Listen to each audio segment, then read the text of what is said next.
Hi, எல்லாருக்கும் வணக்கம். இன்றைக்கி நான் புளிச்சக்கீரையை வச்சு 2 வகையான புளிச்சக்கீரை செய்ய போகிறேன்.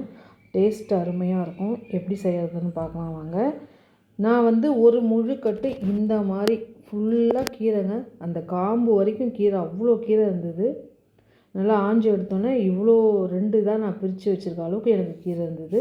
இதை நல்லா அலசி எடுத்து வச்சுக்கிங்க. இந்த புளிச்சக்கீரையில் வந்து இரும்பு சத்து, கால்சியம், பொட்டாசியம்லாம் அதிகமாக இருக்குங்க. விட்டமின் ரொம்ப நிறையா இருக்கிறனால இதை வாரத்தில் ஒரு தடவையாவது எடுத்து கண்டிப்பாக யூஸ் பண்ணி சாப்பிடுங்க. இப்போ நான் வந்து 2 பாதியாக பிரிச்சுருக்கேன் பார்த்தீங்களா, அதில் ஒரு பாதியை எடுத்துருக்கேன். அதில் கொஞ்சமாக 1 டம்ளர் தண்ணி வச்சு அதில் ஒரு 10 பச்சை மிளகாய் போட்டு நான் கொஞ்சமாக ஒரு கட்டு கீரையில் பாதி கீரையை எடுத்து இதில் நல்லா வேக வச்சு எடுத்துக்கிறேன். இது வேகிறதுக்கு எப்படி பார்த்தாலும் ஒரு 10 மினிட்ஸ் ஆகுங்க. நல்லா அந்த தண்ணி, நம்ம ஊற்றின தண்ணி நல்லா சுண்டி வர அளவுக்கு நீங்கள் நல்லா வேக வச்சு எடுத்துக்கோங்க. இதில் வந்து செரிமான பிரச்சனை இருக்காதுங்க. மலச்சிக்கலை குணப்படுத்தும். நார்ச்சத்து அதிகமாக புளிச்சக்கீரையில் இருக்கிறதுனால தான் இது அதிக பேர் வந்து மலச்சிக்கல் பிரச்சனை உள்ளவங்களாம் இதை யூஸ் பண்ணுவாங்க. இப்போ கீரை பாருங்கள் நல்லா வெந்துருச்சு. இப்போ அதை அப்படியே வந்து ஒரு மிக்ஸி ஜாடியில் போடுறதா இருந்தால் மிக்ஸி ஜாடியில் போட்டுக்கோங்க. இல்லைனா ஒரு மத்து வச்சு சட்டியில் மாற்றி கடையுங்க. நான் மிக்ஸி ஜாடியில் நல்லா போட்டு நல்லா அந்த சூடு கொஞ்சம் ஆறட்டும். ஆறுனதுக்கப்புறம் மிக்சியில் பல்ஸ் மூடில் ஒரு தடவை திருவி விட்டிங்கன்னா போதும். இதில் கூடவே உப்பு போட்டுக்குங்க. உப்பு போட்டு நல்லா ஒரு செகண்ட் அரைச்சிங்கன்னா பாருங்கள், இந்த மாதிரி வந்துடும். இப்போ வந்து வானலை நல்லா சூடுபடுத்திக்கிட்டு விளக்கெண்ணெய் விட்டுக்குங்க. விளக்கெண்ணெய் விட்டு செய்யும்போது இது சூப்பரான டேஸ்ட்டாக இருக்கும். ஒரு ஸ்பூன் கடுகு, கொஞ்சமாக ஜீரகம், கடுகு, உளுத்தம்பருப்பு, கொஞ்சம் வெந்தயம் போட்டு 2 காஞ்ச மிளகாய் போட்டு சாம்பார் வெங்காயம் குட்டி குட்டியாக கட் பண்ணி வச்சுருக்கேங்க. அதையும் சேர்த்து நல்லா பொன்னிறம் வர வரைக்கும் நல்லா வதக்கி எடுத்துக்கோங்க. அதுக்கப்புறம் இந்த வெங்காயம் வதங்கினோடனே பூண்டு சேர்த்துக்குங்க. இதில் வந்து மெட்டாபாலிசம் அதிகமாக இருக்குங்க. உடல் எடையை குறைக்கிறதுக்கு ரொம்ப நமக்கு ஹெல்ப்ஃபுல்லாக இருக்குங்க. இதை கண்டிப்பாக சேர்த்துக்குங்க உணவில். கண் பார்வை கூட கொஞ்சம் இப்போ பிரச்சனை, எபோவ் 40க்கு மேலே இருக்கிறவங்களுக்கு கண் பிரச்சனை கண்டிப்பாக இருக்கும். இந்த புளிச்சக்கீரையை வாரத்தில் ஒரு நாள் சாப்பிடும்போது கண் பார்வை நல்லா தெரியும். இப்போ வெங்காயம் நல்லா வதங்கின உடனே இப்போ நம்ம அரைச்சி வச்சுருக்க கீரையை இது கூட சேர்த்துக்குங்க. நல்லா சேர்த்து தண்ணியெலாம் விடக்கூடாது. மிக்ஸி ஜாடியை ஃபுல்லாக வலித்து போட்டுருங்க. தண்ணி ஒரு சொட்டு கூட விடாமல் இருந்தால் தான் இது ஒரு 2 நாள் 3 நாளைக்கு நல்லா வச்சு சாப்பிட்லாம். சூப்பராக இருக்கும். வெளியிலையும் வச்சு சாப்பிட்லாம், ஃப்ரிட்ஜுக்குள்ளாரையும் வச்சு சாப்பிட்லாம். டேஸ்ட் அருமையாக இருக்குங்க. தேவையான அளவு உப்பு சேர்த்துக்குங்க. சேர்த்துக்கிட்டு நல்லா கிளறி விட்டுக்குங்க. தயிர் சாதம், சாம்பார் சாதம், வெறுமனே சாதம் சூடாக வடித்து அதில் போட்டு சாப்பிடும்போது நல்லாயிருக்கும். நீங்கள் வேணால் சாதத்தை எப்படி புளி சாதம் கிளறி வச்சுட்டு நம்ம சாப்பிட்ற மாதிரி சாதம் வடித்து இதுலேருந்து ஒரு கரண்டி எடுத்து போட்டு நல்லா கிளறி அமுக்கி வச்சுட்டு கொஞ்சம் நேரம் கழித்து சாப்பிட்டிங்கன்னா அப்படியே தேவாமிர்தம் மாதிரி இருக்குங்க. கண்டிப்பாக ட்ரை பண்ணி பாருங்கள்.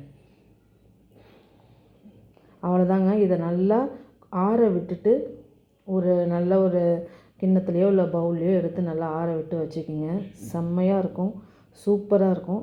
கண்டிப்பாக ட்ரை பண்ணி பார்த்துட்டு எப்படி இருக்குன்னு கமெண்ட் பாக்ஸில் கமெண்ட் பண்ணுங்கள். இப்போ நம்ம என்ன பண்ணலாம், அருமையாக இருக்கும். கண்டிப்பாக ட்ரை பண்ணி பார்த்துட்டு சொல்லுங்கள். இப்போ இன்னொரு பாதி எடுத்து வச்சுருக்கோம் பார்த்தீங்களா, அந்த கீரையை ஒரு நல்ல ஒரு டவல் விரித்து போட்டு அதில் இந்த கீரையை அலசி வச்சுருக்க தண்ணி கொஞ்சம் கொஞ்சம் இருக்கும்ல, அதை ஒரு 10 நிமிஷம் ஃபேன் காற்றுல உலர்த்தி எடுத்துருங்க. ஃபுல்லாக எல்லா கீரையும் நல்லா தண்ணியெல்லாம் அந்த டவல் ஊற்றி எடுத்துக்கும். அவ்வளோதான். இப்போ அதை எடுத்ததுக்கப்புறம் கொஞ்சமாக வானலில் ஒரு 2 ஸ்பூன் கரண்டி அளவு எண்ணெய் விட்டுக்குங்க. விட்டுட்டு இப்போ நம்ம வந்து அலசி அந்த கீரையை எடுத்து வச்சுருக்கோம் பார்த்திங்களா, அந்த கீரை கட்டை இது கூட சேர்த்துக்குங்க. கீரை வந்து ஃபுல்லாக தண்ணி இல்லாமல் அந்த நம்ம ஊற்றினோம் பார்த்திங்களா எண்ணெய், அந்த எண்ணெயிலேயே அப்படியே சுருண்டு வந்துடும். அந்த அளவுக்கு நல்லா வதக்குங்க. அப்புறம் வந்து இதில் ரத்த அழுத்தம் அதிகமாக இருக்கும். ஹை பிபி உள்ளவங்களாம் இதை சாப்பிட்டிங்கன்னா இது வந்து உங்களுக்கு ஒரு வரப்பிரசாதம்னே சொல்லலாம். உடம்பில் ஹை பிபி இதை கம்மி பண்ணும். கண்டிப்பாக இதை வாரத்தில் ஒரு தடவை சாப்பாட்டில் சேர்த்துக்குங்க. ரத்த சோகை இருக்கிறவங்க கூட இதை சாப்பிடுங்க. அயன் சக்தி இதில் அதிகமாக இருக்கிறதுனால உடலுக்கு தேவையான அளவுக்கு ஹீமோகுளோபினை நமக்கு அதிகரித்து கொடுக்கும். கண்டிப்பாக அதெல்லாம் இந்த புளிச்சக்கீரையில் இருக்குது, இதை எடுத்துக்கோங்க. இதுக்கு ஒரு மசாலா ரெடி பண்ணிக்கலாம். ஒரு 1/2 ஸ்பூன் வெந்தயம், ஒரு 1.5 ஸ்பூன் வந்து தனியா, ஒரு 4-5 காஞ்ச மிளகா, கொஞ்சமாக ஜீரகம் போட்டு நல்லா லோ ஃப்ளேமில் வச்சு வறுத்து எடுத்துக்கோங்க. அதை ஒரு மிக்ஸி ஜாடியில் மாற்றி முதல்ல அதில் பொடி பண்ணி எடுத்துக்கோங்க. நல்லா ஒன்றும் பாதியுமாக நல்லா பொடி பண்ணி இந்த மாதிரி எடுத்து வச்சுக்கோங்க. இப்போ நம்ம வதக்கி வச்சுருக்கோம் பார்த்திங்களா கீரை, அந்த கீரையை இது கூட சேர்த்துக்குங்க. எல்லாத்தையும் ஒன்றா சேர்த்து அரைச்சோம்னா ஒன்றா அரைப்படாது. இப்போ இந்த கீரையும் அதில் போட்டு மிக்சியில் நல்லா ஒரு பல்ஸ் மூடில் விட்டு எடுத்துகிட்டு வந்துடுங்க. தண்ணியெலாம் ஊற்றக்கூடாது. தண்ணி ஊற்றாமல் அப்படியே நீங்கள் அந்த கீரையில் இருக்கிற தண்ணி பசையும் கொஞ்சம் எண்ணெய் பசையும் இருக்குல்ல, அதுவே போதும், நல்லா அரைஞ்சிடும். தண்ணி ஊற்றி தான் அரைக்கணும்னு இல்லை. கூடவே தேவையான அளவு உப்பு சேர்த்து அப்படியே அரைச்சி கொண்டு வந்து பாருங்கள். இந்த மாதிரி வந்துடும். இதுதான் இதில் ஒரு சொட்டு கூட நம்ம தண்ணி ஊற்றாமல் இருந்தால் ஒரு 15 டேஸ் சூப்பராக வச்சு சாப்பிட்லாங்க. இப்போ கேஸ் பிரச்சனை இருக்கிறதுனால இந்த மாதிரி துவையல் ஐட்டம்லாம் செஞ்சு வச்சுக்கலாம்.